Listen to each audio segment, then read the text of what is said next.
I want you to really right now, once again, start thinking about your goals and about your dreams. And as you begin to envision them, one of the things that I think that's very important that we have to always go back to, as you look at your goals and dreams, and I want you to expand them, and it's very important to realize that I found that most people fail in life not because they aim too high and miss. Most people fail in life because they did just like I did for so many years. They aimed too low and hit. They didn't believe in themselves. So I want you right now, as we begin to think about the lessons and all the things that you've experienced and all of the comments and stories and strategies and lessons that you've had, I think it's time to revisit and look at your goals and dreams, and let's raise the bar. I remember as a kid, we would be in the backyard and we would play jump, and somebody would get on one side and stick my sister and then my brother. We would run and we'd jump over it. And then they'd say, raise it up a little bit higher. We have to back up, and we would run and we'd jump over it again. And then we'd say, raise it up a little higher. And the higher it got, we had to begin to change our approach and how we're going to get over the bar. And that's the same thing in life. And so right now, I want you to think about your goals and dreams. As you begin to raise them a little higher, and I want you to say with me, it's possible. It's possible. You know, the easiest thing that I do is speak and train people how to speak. Go into prisons and juvenile detention centers and to high schools and colleges. Speak before thousands of people. I can do that in my sleep. Let me share with you the most difficult thing I've ever done in my life. And it took me years to do. And that was to believe that it was possible. To believe that I can do it.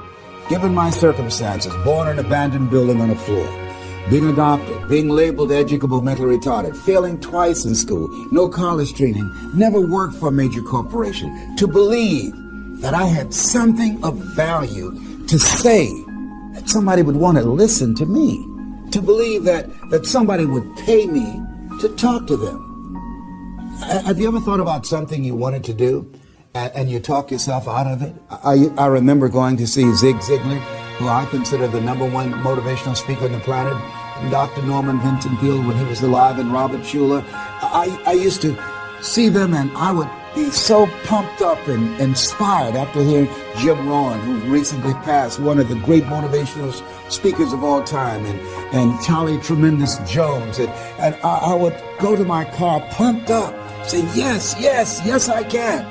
And then after a while, my mental condition would kick in. You know, I'd say, Les Brown, you can't do that.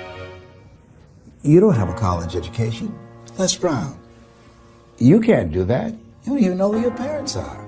Les Brown, you can't do that. You failed twice in school. Come on. You ever thought about something you wanted to do and you talk yourself out of it? There's a proverb that says, if there's no enemy within, the enemy outside can do us no harm.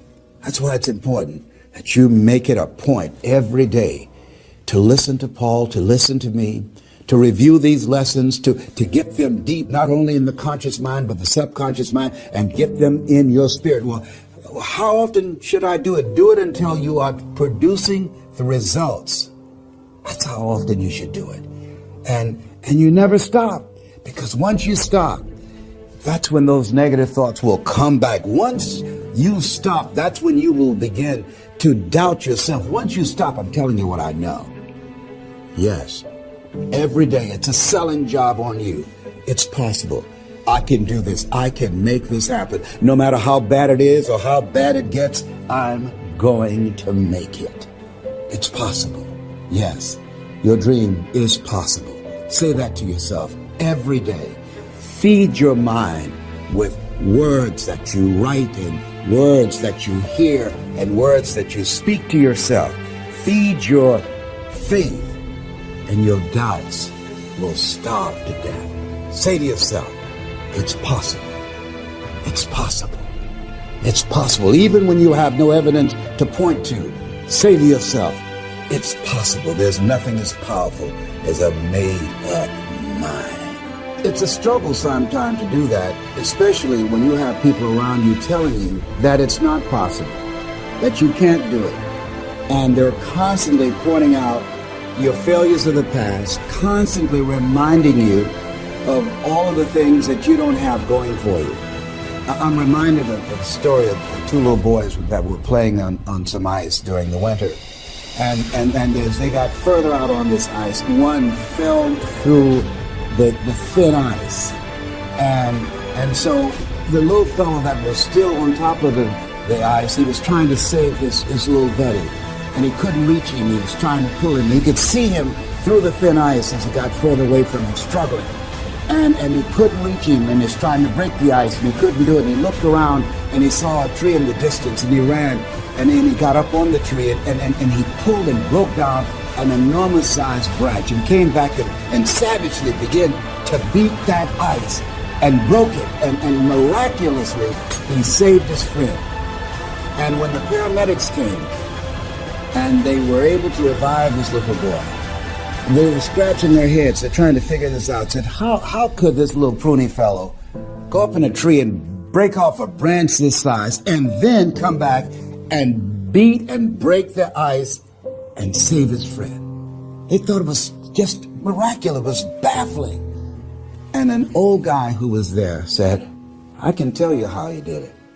And they said, how? How did he do it? And he said, there was no one here to tell him that he couldn't do it. Whoa. What could you do? What could I do? What could all of us do if we did not have the naysayers in our lives? That we believe naively, like that little boy, that it was possible. What would you do if failure was not on the table? Do you realize that 87% of people allow the fear of failure to outweigh their desire to succeed, because they've been convinced by the evidence, by being practical, by being logical, by being realistic. I did that. Leslie, yes? You're going to speak for corporations? Yes. Leslie, do they have a college education? Yes. Do you? Wesley, you know that I don't have a college education. Leslie, are these people experienced? Yes. Are there people with PhDs and MBAs that they could choose rather than choose you? Yes. So you don't have a college education. You have no experience. You talk about becoming a speaker, and they're going to reach over people with PhDs and MBAs and years of experience and choose you. Are you being realistic? Come on, Leslie. Come on, Leslie. You can't do this. My brother, he's a wonderful person. And he constantly reminded me that I couldn't do what I'm doing now. But that really wasn't the bad part. The real bad part was I convinced myself that I couldn't do it. Not only because of those things that he pointed out, being practical and realistic, but also that within myself, I didn't believe what Mike Williams, my mentor, said was possible for me. Have you ever had somebody who believed and saw something for you that you didn't see for yourself? And here's how I escaped that. I discovered that sometimes you have to believe in somebody's belief in you until your belief kicks in. So here's what I am believing for you. The goals that you right now have, the things that you have envisioned for yourself, this is a reflection. What you've done thus far and what you are engaged in doing is what's possible for you right now. But there's even more. You don't even know what's in the future. Eye has not seen, ear has not heard. If you believe in yourself, if you constantly remind yourself after every defeat, after every setback, every time you get knocked down, I've got a saying, if life knocks you down, try and land on your back, because if you can look up, you can get up. See, a lot of people, because of failure, they stop believing. Let me share something with you. You will fail your way to success. Yes, 8 out of 10 millionaires have been financially bankrupt. You will fail your way to success. It doesn't matter how many times you fail. It doesn't matter how many times people tell you that you can't do it. It doesn't matter if you don't have a dime in the bank. You will fail your way to success. What's very important is you're believing in yourself. You're constantly saying, somehow, some way, I'm going to make it. I remember a lady out of Detroit, Michigan. They call her Martha Jean the Queen. And she had a motivational message she gave all the time on the radio. And the question she would ask was, do you really want to win? Do you really want to win?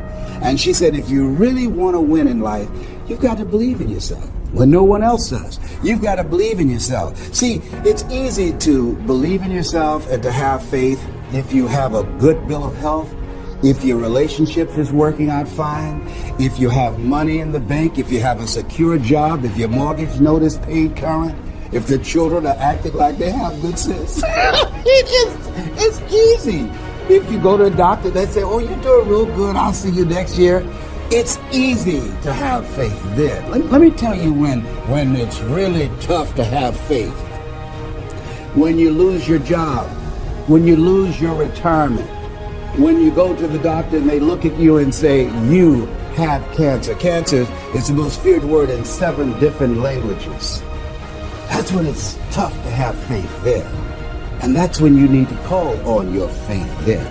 They said faith is the oil that takes the friction out of living. That's when you need to believe in yourself then and judge not according to appearances and say to yourself, it's possible. It's possible. I can make it. It's possible. I'm going to get through this. It's possible. I'm not going to allow this to get the best of me. Yeah. I don't know what you're up against. I don't know what you're facing, but here's what I do know. You've got something special. You've got greatness in you. And I know it's possible that you can live your dream.